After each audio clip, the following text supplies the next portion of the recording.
Dieser Podcast enthält deutsche Audiosequenzen mit englischen Untertiteln sowie Videosequenzen in Englisch mit deutschen Untertiteln. This podcast contains audio in German with English subtitles and video sequences in English with German subtitles.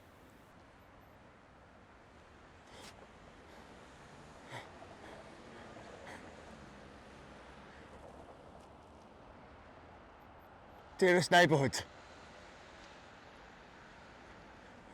we're about 5 metres away from the northeastern corner of Venable. Over there, something happened. Follow me.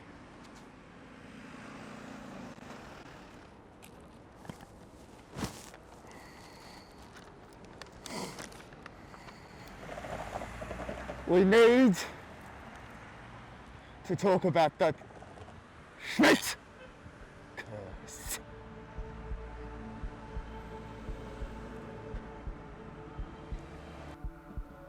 For that, we have to go back to 1820. Much, much earlier than when our triangle was born. This place was already a shithole though. Right at the border to Berlin, a big wall prevents the rabble from getting into the city. Remember things like airports? Where everyone had to go through a security check? Yeah? That's what the gates, in German Tor, served as. One of these gates was the Prenzlauer Tor, right here. Yeah. Where they later created that thing there.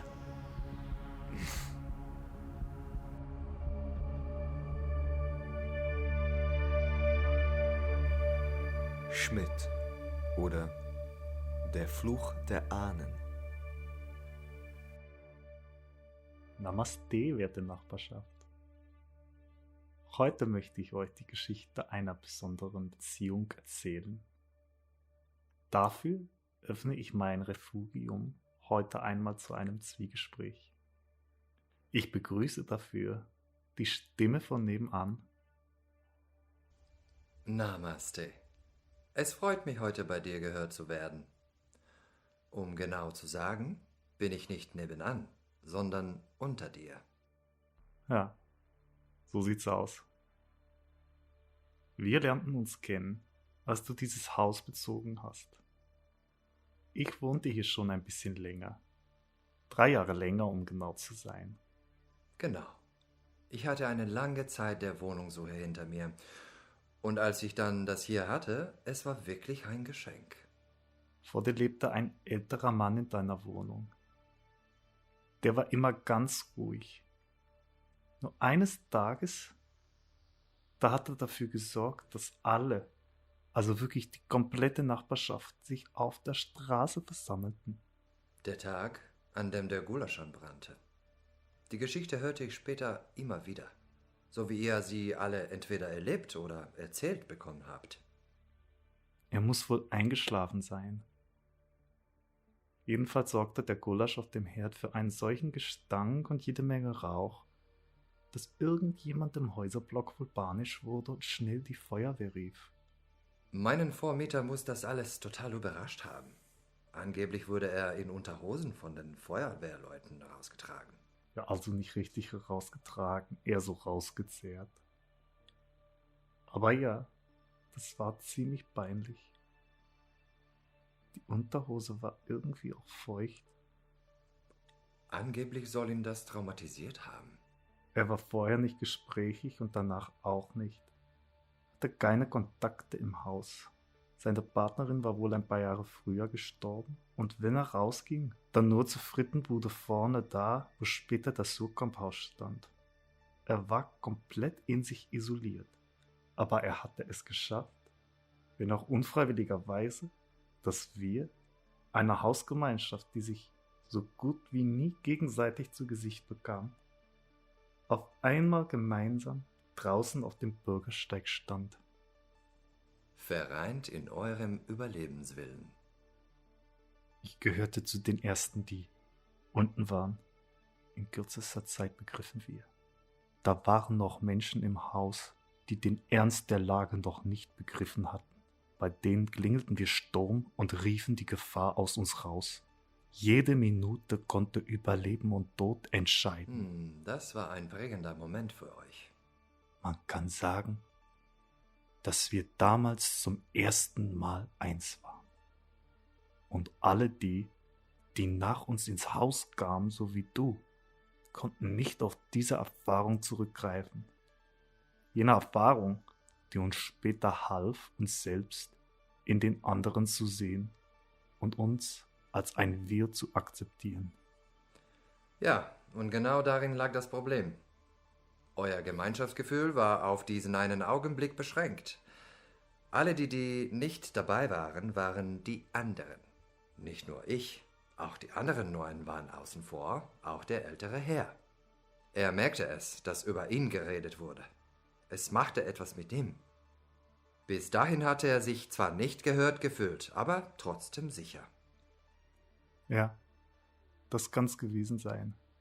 Diese Sicherheit, die nicht mehr da war. Er hetzte im Treppenhaus immer vorbei, wenn er mich sah. Und dabei hatte ich doch eh nie vor, mit ihm zu reden. Seine restliche Existenz dauerte nach diesem Vorfall nicht mehr lange. Etwa 8 Wochen später war er tot. Und nach 5 Monaten war sein Wohnraum dann bereit für dich.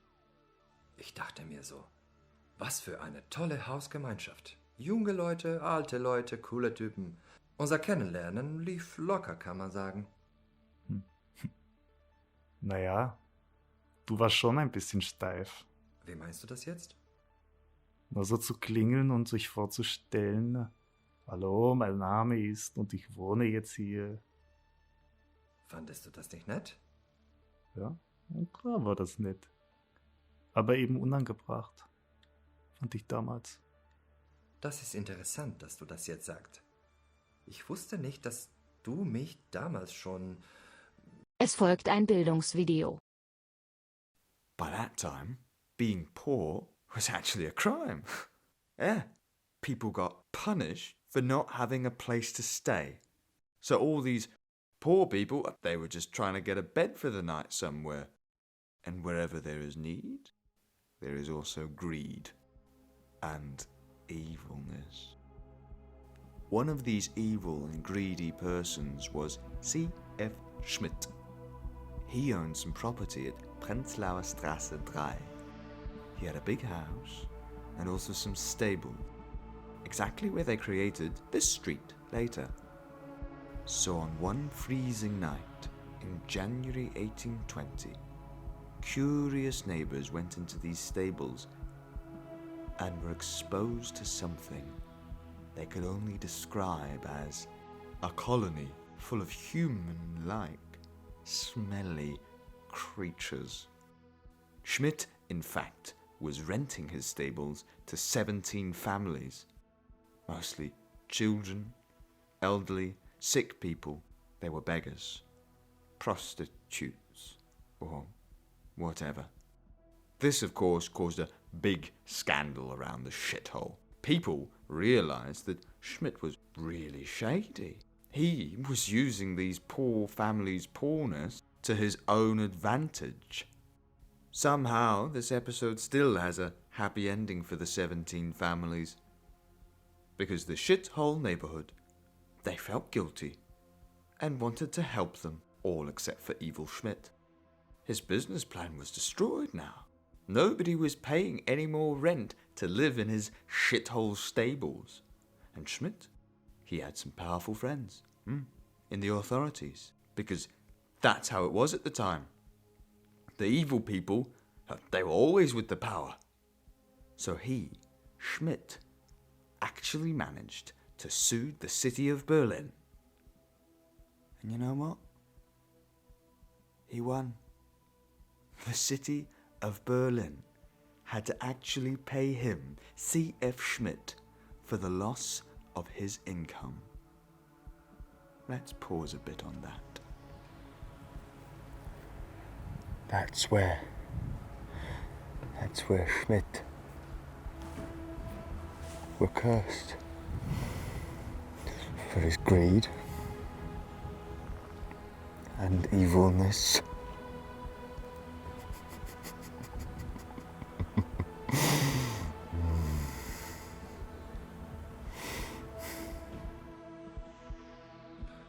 Wir begannen ziemlich schnell damit, einander zu hassen. Gründe gab es ja ganz viele.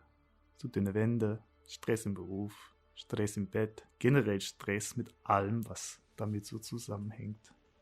Und dann war das auch noch das Jahr der Besetzung. Ja.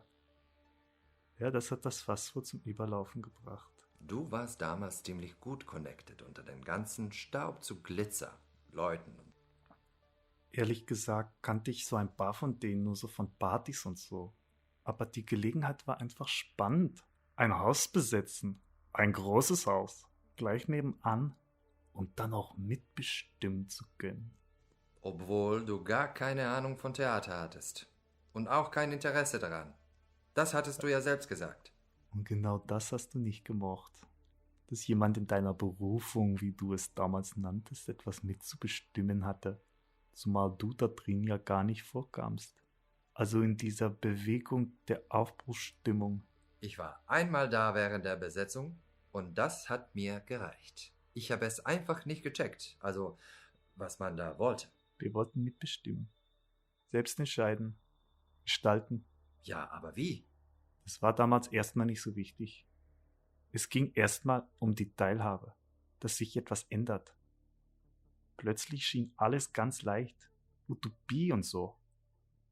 Jedenfalls, als ich das eine Mal da war, da sah ich dich. Ich hörte, wie du mit ein paar Menschen, sie waren vom Theater, das muss man mal so sagen, Was mir damals schon egal war. wie du mit ein paar Menschen über mich redetest. Ganz offensichtlich, ohne es zu verstecken. Im Sternenfoyer. Ich habe lediglich gesagt, dass du mein Nachbar bist. Aber mit einem großen Grinsen und gespieltem Geflüster danach. So hast du es damals wahrgenommen. Und da fühlte ich deutlich, wie es ist, zu den anderen zu gehören. Obwohl ich gerade im Theater war, war ich in Wirklichkeit einfach nur draußen. Draußen aus meiner Szene, draußen aus der Nachbarschaft. Draußen, ohne jemals reingekommen zu sein. Es war wirklich für kurze Zeit so, als hätte alles einen Sinn gemacht. Und der war dann wieder weg. Und da ihr nicht wusstet, wohin mit euch, seid ihr direkt zu dir gegangen. In deine Wohnung im Haus nebenan. Und habt das Gleiche gemacht wie vorher. Gequatscht, Gesoffen, diskutiert, gekifft, philosophiert. rumgegrölt. Und dann stand um 1 Uhr die Polizei vor meiner Tür. Und die Sache war klar. Es konnte niemand anderes gewesen sein als der Neue von unten.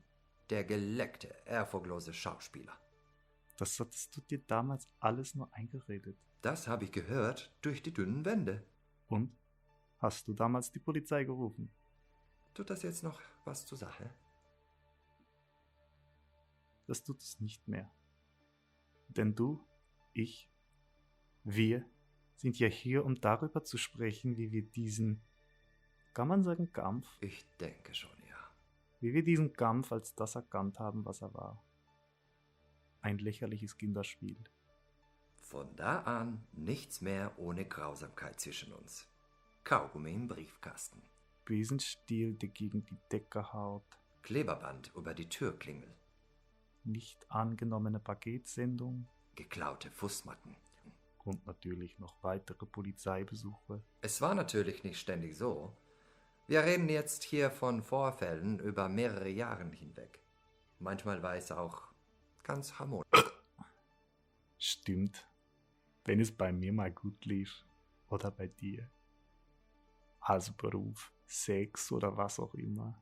Die Parameter waren nicht wichtig, aber ging es dem einen gut, hat der andere es auch gemerkt.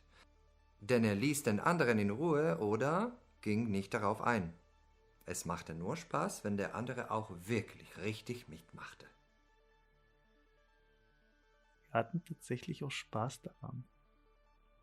Das war eigentlich das Wichtigste. bis dann schließlich 2020 eine andere Stufe erreicht wurde. Educational It is video not known intermission. if it was one of the people living in the stables who cursed Schmidt, or if it was the land itself.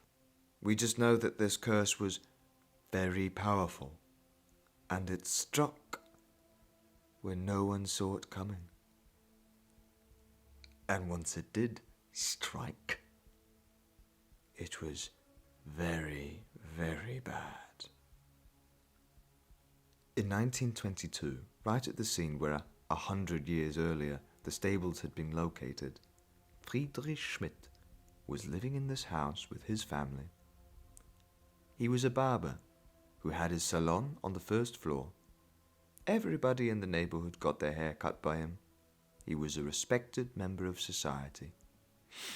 He was happily married, and together the couple had a cute little daughter, Dorothea, who was 3 years old at the time the curse struck. It was a day at the end of May. Little Dörte was playing by herself in the backyard of the house. Her parents were just a level up, doing their daily business, when the unbelievable happened. If you haven't seen M, A City Searches for a Murderer yet, watch it. If you did, you know what happens next. A shadow appears on little Dörte's face, and we hear a melody that goes like this.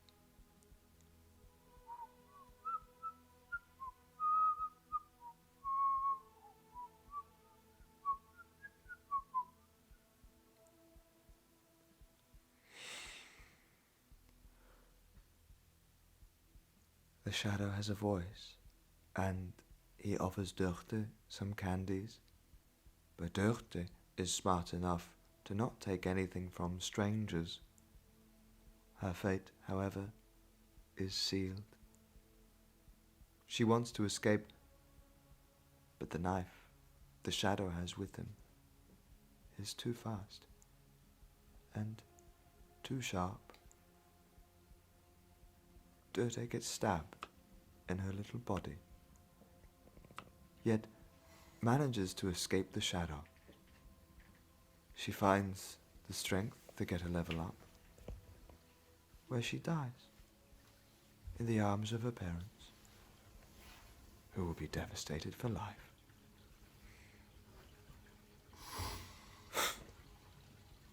That's horrible, isn't it?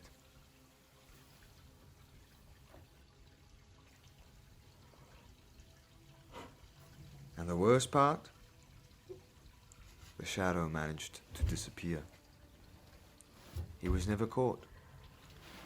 And from that moment on, every family, not only the Schmidt family, but especially them, feared for their beloved children being taken away by the shadow. As respected as they were, they could not escape the burden that had been placed on them by their name. They had to pay for the greed of someone who had come before them.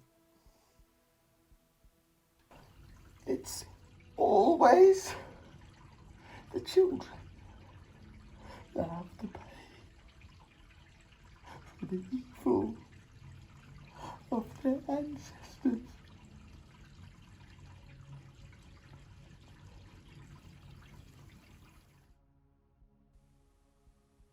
Luckily, we found a solution for that.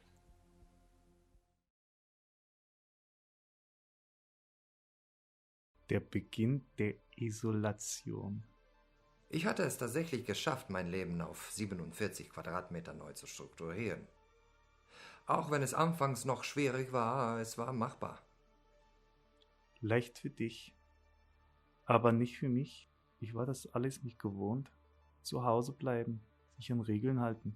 Das alles verursachte Panik in mir. Als es dann mit den Demos losging, warst du ganz vorne mit dabei.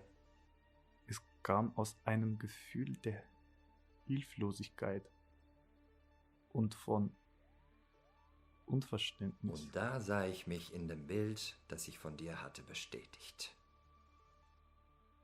Du warst mir moralisch überlegen.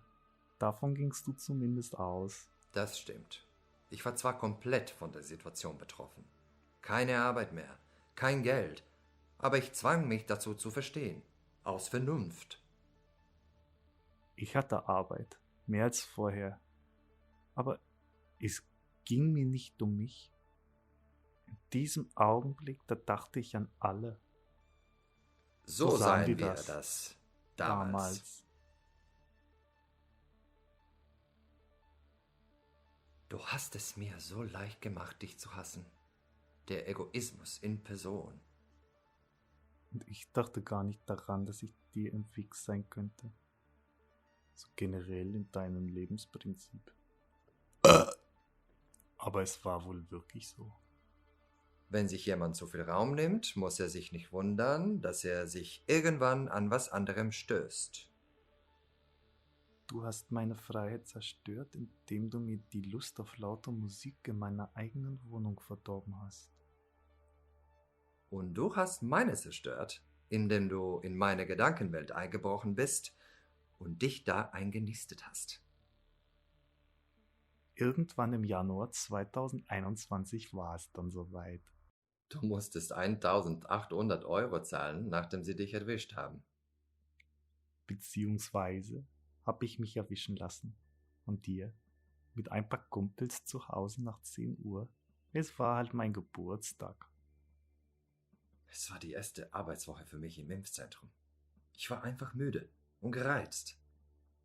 Ich war schon überrascht, als du die Tür öffnetest. So ganz ohne Mund- und Nasenschutz, als die Polizei und alle anderen weg waren. Mein Geburtstag gelaufen war, so Samstagnacht um 2 Uhr. Vielleicht wollte ich es darauf ankommen lassen. Ich hatte seit Monaten keinen mehr zu mir in die Wohnung gelassen. Warum dann nicht dich? Es tat mir fast ein bisschen leid, als ich ausholte und schon die erste Faust genau in deiner Fresse landete. Meine Self-Defense war nie stark ausgebildet. Es gibt eine Stelle auf der Nase, wenn man darauf trifft, spritzt es so richtig. Das wusstest du als Sanitäter. Auch, wo du noch hintreten musst, damit es richtig böse wird. Es hätte so leicht sein können, hätte ich nicht da schon so viel Intus gehabt. Ich verlor einfach das Gleichgewicht. Das alles, was ich in mir angestaut hatte, machte sich plötzlich bemerkbar. Ein halbes Jahr lang keine Party. Fast 2 Jahre kein Sex, also keinen richtigen. Absolute Enthaltsamkeit. Du hattest schnell die Oberhand, obwohl ich über dir lag. Ich weiß nicht, wie du das hingekriegt hast mit meinen Zähnen. 3 Zähne an der Front. Alle oben. 2 waren gleich draußen. Den 3. hast du dann selbst erledigt. Ich merkte in diesem Augenblick nichts von den Schmerzen. Ich wollte einfach weitermachen. Es war so ein richtiges Spiel. Würde ich dein rechtes Auge auch noch erledigen? Die Nase war ja schon matsch. So wie deine. Wir hatten es wirklich erstaunlich gut hinbekommen. Beide sahen wir aus wie Brei. Gott sei Dank hatte ich keinen Teppich im Flur. Daran muss ich seitdem immer denken. Wie kann ein Mensch so rein gar nichts in der Wohnung haben? Es war halt alles weiß vorher. Nach unserer Schlacht natürlich nicht mehr. Manchmal würde ich schon gerne wissen, wie es heute bei dir da aussieht. Aber dann erinnerst du dich daran, dass es nicht erlaubt ist, das zu denken und unangebracht, das sich hier zu fragen. Ups. Wer wird in Nachbarschaft? Unsere Geschichte darf euch auch als Lehrstück dienen. Ein Lehrstück von 2 Höllenhunden, die übereinander herfielen, um sich zu zerfleischen und sich dann ineinander verkeilten. Wir erstatteten beide keine Anzeigen. Dazu wäre auch keiner von uns in der Lage gewesen. In den nächsten 3 Wochen. Bildungsvideo. The Common Will hereby declares that every person with the surname Schmidt, this also includes all recognized international variants that originated in the profession of blacksmith, will be transferred to the next step of cleaning within the next 4 days. For everyone not wearing this name, Try to avoid first contact with people whose names are affected. May the rest of your human existence be without physical pain and in political peace. Namaste. Kommen wir nun zur nächsten Etappe unseres nachbarschaftlichen Verhältnisses. Wieder liegen einige Jahre dazwischen. Jahre, in denen es keine Gemeinheiten mehr zwischen uns gab. Wir waren plötzlich wie eins. Ja, genau. Wir beide empfanden seit dieser Zeit an meinem Geburtstag nichts mehr. Jedenfalls nichts, wofür es sich zu kämpfen lohnt. 2 abgekämpfte Rottweiler, denen das Gebiss rausgefallen ist und die ihre Hinterbeine nachziehen. Die endlich in ihr Spiegelbild schauen konnten. Wenn nicht die Polizei gekommen wäre, hätte es einer von uns nicht überlebt. Das wussten wir beide. Und so war unsere Strafe mehr als gerecht. Hausarrest, unbefristet. Ein großes Schloss vor der Wohnungstür, zwar noch keine bearbeiteten Fenster, aber dennoch ein radikaler Cut sämtlicher physischer Kontaktmöglichkeiten. Das Einzige, was wir noch mitbekamen, waren die Geräusche unserer werten Nachbarschaft. Wir gehörten zu den Ersten, die in die neue Epoche eintauchen durften. Das neue Leben sollte schneller Gewohnheit werden als gedacht, für jeden von uns. Es war so, als würde einfach alles weitergehen. Nur war jede Motivation, war jedes Anliegen, das sich in irgendeiner Aktion, die sich an oder gegen andere artikuliert, einfach weg. Bis wir unsere Motivation wiederfanden, zur selben Zeit. Wir traten beide, im Abstand vor 2 Tagen, der Operation bei. Das war kein Zufall. Wir beide eingeteilt in das gleiche Kommando, das für die finalen Schritte in der Reinigung zuständig war. Wir waren beim großen Feuer von 26 dabei. Wir dürften es sogar mit entfachen. Du an der Südseite, direkt an der Front, und ich an der Ostseite. Warum nur wurde uns diese Ehre zuteil? Diese Frage geben wir an euch weiter, werte Nachbarschaft. War es eine Chance? Eine Prüfung? Bitte denkt darüber nach und vielleicht werden wir eure Gedanken dann irgendwann als Stimmen hören. Was ist los? Ich denke gerade an den Moment, als wir beide zur Reinigung kommandiert wurden. Ach ja. Ja. 5 Jahre Hausarrest. Endlich wieder ein Schritt vor die Tür. Wie grün das alles draußen plötzlich war. Es roch tatsächlich nach Natur. Es war schon merkwürdig, ausgerechnet dich nach all den Jahren wieder zu sehen. Dicker warst du geworden und hattest keine Haare mehr. Ganz ehrlich, ich wusste nicht mehr, wie du vorher ausgesehen hattest. Aber deine Nase kam mir irgendwie schiefer vor. War ich das? Nein, die war schon vorher schief. Genauso schief. Genauso schief wie vorher. Das kannst du nur durch das Fühlen beurteilen. Nein, ich kann es sehen. Wo kannst du das sehen? Spiegelflächen sind in unseren Häusern nicht mehr vorhanden. Alle die, die noch welche besitzen, begehen Einbruch des Gesellschaftsvertrags. Es gibt bei mir am Fenster so einen gewissen Winkel. Wenn ich da meine Kerze hinhalte, da kann ich tatsächlich sehen, wie ich aussehe. Dein Ernst? Bei Kovacevic im 2. OG gibt es also noch Spiegelflächen. Mein voller Ernst. Wie denkst du, denkt ihr, hätte ich das hier sonst aushalten können? Etwa mit den Funkgesprächen, die ich mit dir 2-mal pro Woche für 45 Minuten führen darf? Über diesen Podcast, wo wir beiden nicht wissen, wer hier wirklich einschaltet? Ja klar, ich könnte euch jetzt hier noch weiter volllabern mit dem ganzen Propagandaquatsch von Selbstläuterung und so. Aber ich sage dir da oben und euch da draußen jetzt mal eins. Das Einzige, was mich jeden Tag aufs Neue aufstehen lässt, sind diese paar Minuten, in denen die Sonne gegen mein Fenster scheint und in denen ich mich dann im Spiegel sehen kann. Ja, ich habe ein Fenster an der Sonnenseite. Ja, ich interessiere mich nur für mich, weil ich schöner bin. Vielleicht nicht schöner als alle, aber als viele von euch. Und vor allem bin ich schöner, gelungener, insgesamt besser als der Typ hier über mir. Ja, ich bin ein Narzisst. Ich schaue mich gerne im Spiegel an, weil ich nämlich einen Spiegel habe. Und es ist mir scheißegal, ob ihr jetzt... Woher kommt die Musik? Du hast gerade so undeutlich geredet.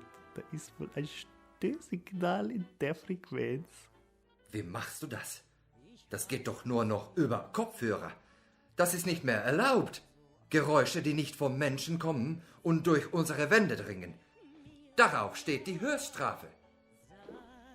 Als wir hier das damals alles austräumten, da war ich sehr kooperativ. Hab ihm alles gegeben. Bis auf meine Darmbox. Die sieht halt aus wie ein Toaster. Und die sind ja noch erlaubt. Ich habe die ganze Zeit auf einen Moment wie diesen gewartet. Macht die Musik aus, sofort! Ich erkläre mich bereit, alles Notwendige zu tun, um eine menschliche Existenz in Macht Einklang was, mit der damit er Biosphäre zu aufhört! bringen. Oben, dritte Etage, Schmidt! Hört ihr nicht? Worauf wartet ihr?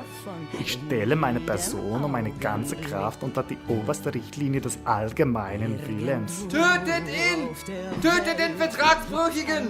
Nehme in der Gesellschaft jedes Mitglied als untrennbaren Teil des Ganzen wahr. Nein! Ihr seid hier falsch! Der Schmidt wohnt oben! Eine Etage! Ich werde den Rest meines Lebens allein verbringen. Denn nur in mir finde ich Trost zu von Herzen glücklich sein. Irgendwo auf der Welt fängt mein Weg zum Himmel. I've put all what I found out about the Schmidt curse in the fandom. You'll find all the links in the description here. Das war der Nabla-Podcast Schmidt oder Der Fluch der Ahnen. Nabla-Korrespondent Andrew Clark. Schmidt Alexander Niemann. Kovacevic Thomas Kutinjac. Text und Regie Philipp Urtier. Musik Romain Frequency. Tonschnitt Richard Urtier. Eine Produktion von OFW. Ohne festen Wohnsitz. Alle Informationen zum Nabla auf nabla.fandom.com/de. All information about Nabla in English on nabla.fandom.com.